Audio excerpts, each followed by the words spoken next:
Good morning.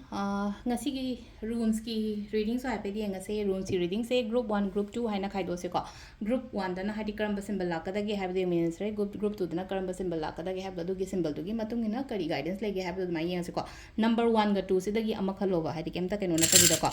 ado se dagi leiba keno se ko ani katang hai se ko ani se first ki hadi group 1 gi se leire ko sigi symbol se group 1 dana si leire atuga group 2 dana si leire ko group 1 gi symbol aduga group 2 gi symbol se sina group 1 gi se ko se lai se ko adi se lai se khoida ketang ko change to ba ma yam darkar ko change to ba haira gadi ko akhoi isa se marang marak ta ai do ngamoi na traga ai do ai adu do hai traga di kaina khan ba yawina ko transformations makti haibadi yaro ko aidi akoina kaino ma thaba ma tawge matamda e si thabo se engonda haina do mandi na traga heido mandi kaina adumana khanjana ga sum leibudo ado hojik se matam se perfectly oi ko adi ngasi haisne ngasi ene kainom tawge ka haira gadi adu gi thabo to tawba haidi si change tawda kai ba kemta leite ba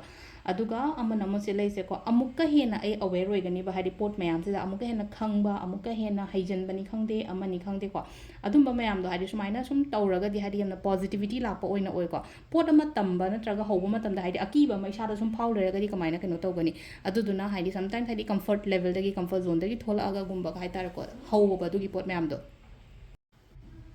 ani suba symbol se nong hai jega ngasi se ketang delay oi be ai ko aina thaba ama chat ke thaba ma tawge ka ha gadi adugi poto khara tapthana lakpa gumba hadi ngasi phangbai mota hayeng gumba lakpa ni khangde amani khangde ko anumai tawraga lai ko aduga hadi pot budi phangba budi phangani lakpa budi lakani tapthaba adumaina oina oiba ko section lo yamna ngasi ge ha gadi ko hadi thaba inkhang taw matam da section lo mi ga yaringai manaruno hadi khanaba chainaba ama malaina keno mina horokpa kholokpa adumai leraga su ko ai yaringai hadi manaroi ge da kai kan do no da haina adumaina khandok bi ba tar ko sisina khoi gi second gi runes ki meaning lai ko sida ado makata ba mu ko ne minar se thank you